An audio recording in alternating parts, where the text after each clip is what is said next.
મોરબી તાલુકાના સાપર ગામ પાસે આવેલ ભાગ્યલક્ષ્મી હોટલના ગ્રાઉન્ડમાં એલસીબી સ્ટાફને એવી બાતમી મળી હતી કે ત્યાં ગેસ કટિંગનું કૌભાંડ ચાલે છે, બરાબર, અને ટેન્કરમાંથી ગેસના બોટલમાં ભરીને ગેસની ચોરી એ રીતે આચરવામાં આવે છે એવી બાતમી મળી હતી. જેના આધારે તારીખ 18/2 અને રાતના 11:15 વાગે ત્યાં આગળ એલસીબીના માણસોએ રેડ પાડતા ત્યાં આગળથી ગેસ ભરેલ ટેન્કર, ગેસ ભરેલા સિલિન્ડર નંગ 26, ખાલી સિલિન્ડર નંગ 21 અને ઇલેક્ટ્રોનિક વજન કાંટો એમ મળીને કુલ 50,66,000નો મુદ્દામાલ એલસીબીના માણસોએ જપ્ત કરેલ છે.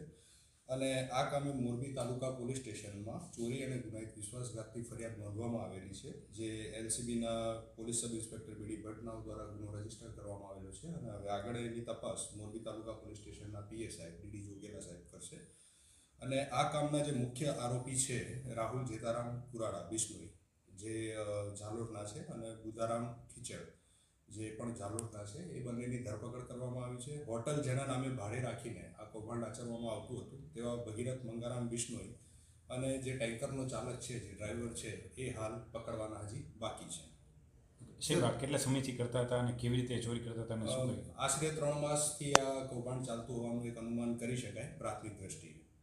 સાહેબ, આ ચોરી કઈ રીતે કરતા હતા અને કેટલી જોખમી પ્રવૃત્તિ કહેવાય?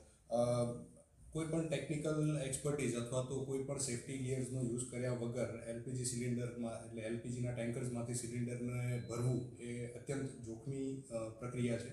અને એમાં માનવનો જીવ જોખમાય તથા મિલકત અને તબિયતને, એટલે હેલ્થને નુકસાન કરે એવી 100% એવી પ્રવૃત્તિ છે, એટલે અતિ જોખમી કહી શકાય.